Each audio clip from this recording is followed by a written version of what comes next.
Hey everyone, I'm Supersonic7CE, and welcome to Syntax Error, the show where I analyze topics that relate to game design and try to teach viewers how to develop their games. Today I'll be talking about game feel, and more specifically how the audio aspect of gameplay affects game feel. This episode is actually the second part of a mini-series on game feel and the 4 aspects of gameplay that help satisfy and engage the player: visuals, audio, controls, and how the gameplay itself is designed. I've already covered the visual aspect in the previous episode, and the episodes after this one will cover the controls aspect along with the gameplay design aspect. So, if you haven't already seen the first part, or if you just like a refresher on the concept of game feel and how the visual aspect of gameplay affects game feel, I recommend clicking the link in the description and watching it before continuing this video.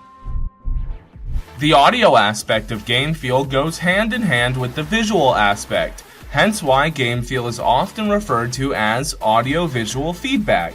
While this aspect may not be anywhere near as complicated, it is just as important, and there are multiple ways it can improve or hinder the overall game feel, including surround sound, making sure you have high quality audio, and avoiding easily recognizable stock audio are 3 ways audio can be used to help improve game feel. Even making sure you don't have poor voice acting for any reason can help the gameplay become more immersive and engaging.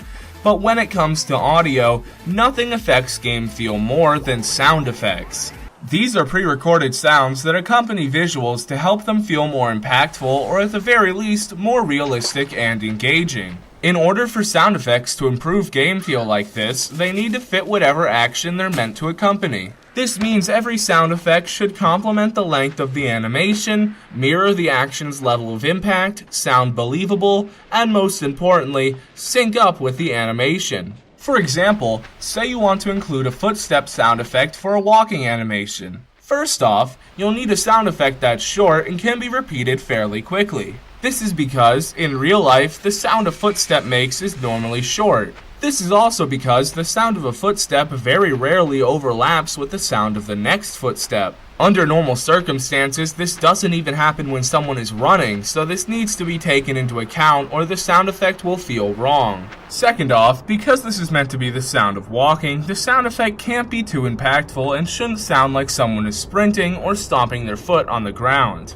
Third off, the sound effect will also need to sound believable and fit the environment, tone, and even any other sound effects already included in the game. In this example, let's say the player will be walking on grass and that the gameplay has a serious tone. When it comes to matching tones, all you need to do is remember that in virtually every situation, comical tones work well with exaggerated and unrealistic sound effects, but can also work well with realistic sound effects, while serious tones almost exclusively work with realistic sound effects. The same goes for footstep sound effects, so for a serious tone, a realistic sound effect of someone walking on grass should be fine. Just make sure the sound effect also sounds as if it's from the same area as every other sound effect and that it has the same level of quality. Finally, once you've found a sound effect that satisfies all 3 of these requirements, it's time to sync it up with the animation. This is very important because if the sound effect doesn't sync up properly and the player notices, the game feel can take a massive hit. To sync it up, analyze the animation and sound effect itself, then use your knowledge of reality to estimate when the sound effect should play. When you have an estimate, I would double check by performing a few simple tests or by doing some light research to make sure you're correct. In this case, and in most cases involving footstep sound effects, there are actually 2 sounds that play: the sound of the heel hitting the ground and the sound of the rest of the foot or base hitting the ground. When walking, these 2 sounds are usually farther apart in comparison to running, which causes both sounds to be fairly close together. Regardless for walking or running, the heel sound will most likely be at least slightly more gentle or light sounding than the second sound. Sometimes, when walking, the heel part of the sound will be virtually silent or very low. The sound's low volume can sometimes cause it to be cut from the sound file by accident. So pay close attention to the sound effect and make sure you're not syncing up the heel sound with the bass hitting the ground or vice versa. Also make sure that having 2 segments of the footstep sound effect fits the animation. Some walking animations don't include frames for the heel hitting the ground, so having a sound effect that includes this may feel incorrect. Once you sync up each sound effect with each footstep, you may feel that it still sounds off or incorrect. This is probably because the same sound effect is being repeated several times. When sound effects are quickly repeated, they usually lose their ability to improve game feel and start to sound fake or unnatural. To prevent this and actually improve the game feel, I highly recommend using multiple sound effects from the same or a similar source for each action, or at the very least using multiple versions of the same sound effect that have been slightly altered in pitch. Although, repeated sound effects aren't always bad. For example, as long as the sound effect isn't irritating, having the same sound effect play every time players pick up a collectible can be very satisfying even if the sound is played in very quick succession. Changing the pitch of collectible sound effects can feel great too, especially if the pitch gradually gets higher with every collectible, but variation isn't always necessary. In fact, including multiple versions of the same sound effect can feel wrong in certain situations. Something that isn't prone to sound different every time, like a gun or machine, can benefit from only playing one sound effect. In this case, with the footsteps, I would include at least 3 sound effects and randomly repeat them in a way that makes it impossible for the same sound effect to play directly after itself. Even with this system, because the sound effects are repeated so quickly and so often, it'll be very easy for the player to notice them repeating. If you can, I highly advise including double or even triple the bare minimum to make it that much harder for players to notice. Still, try not to overdo it. Not every game needs 100 variations of footstep sound effects. Usually, including such a large number of variations will just be a waste of time, memory, or resources.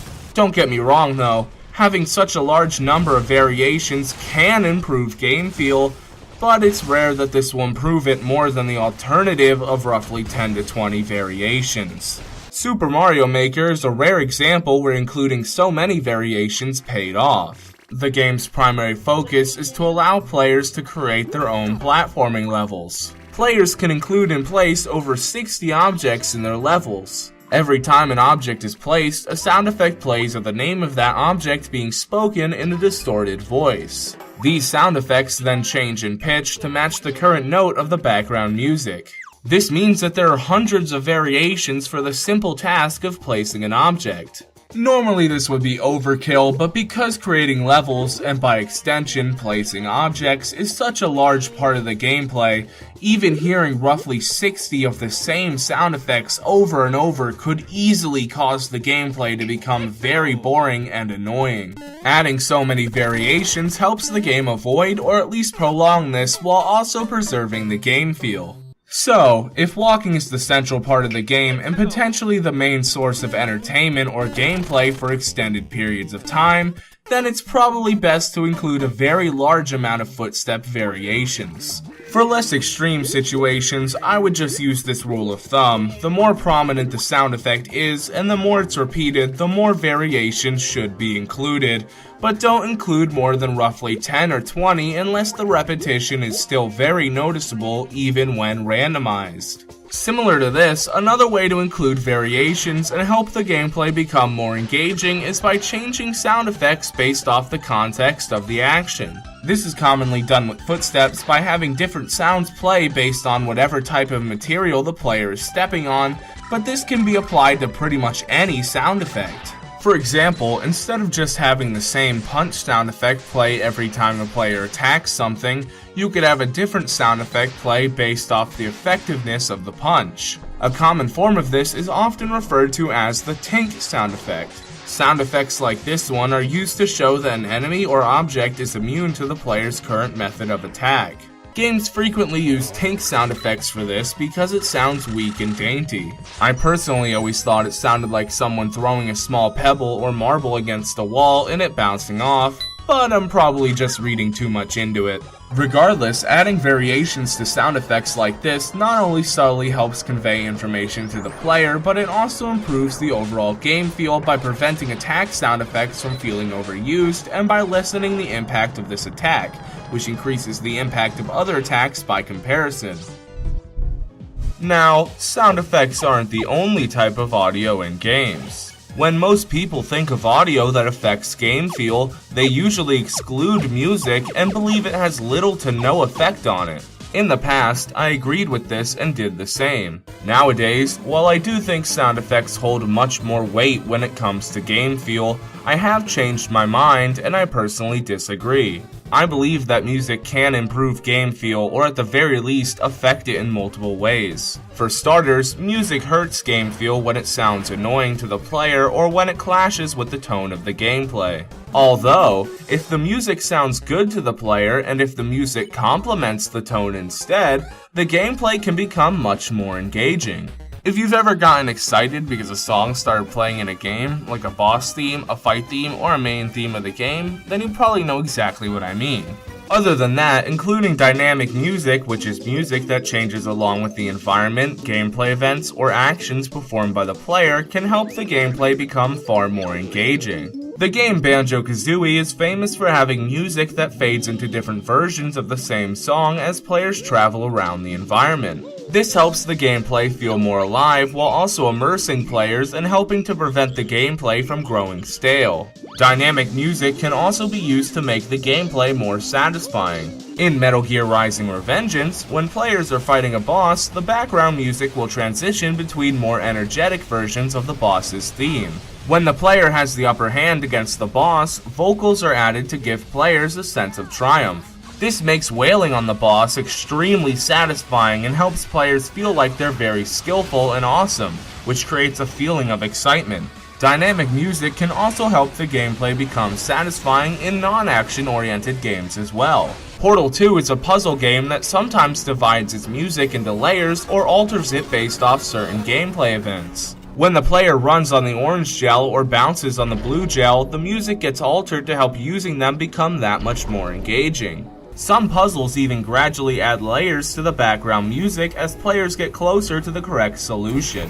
This subtly guides them down the right path without most players ever noticing. This also gives players positive feedback and makes the gameplay more satisfying and engaging.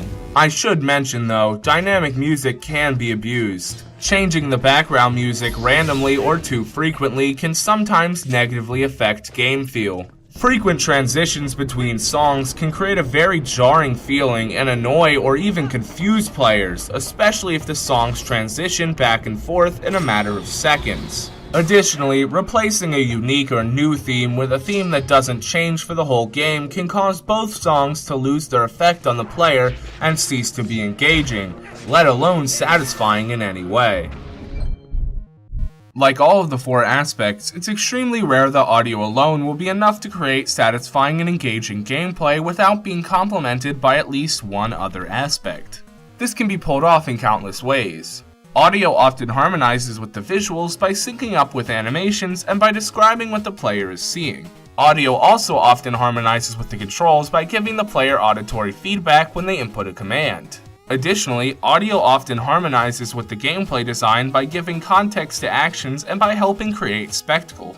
I highly recommend harmonizing as many aspects as possible, but as long as the audio harmonizes with one or more of the other gameplay aspects, good game feel is usually achieved. On the next episode of Syntax Error, I'll be continuing this mini-series on game feel by talking about an aspect many designers overlook, the controls aspect. I've been Supersonic 7C, and hopefully I'll see you next time.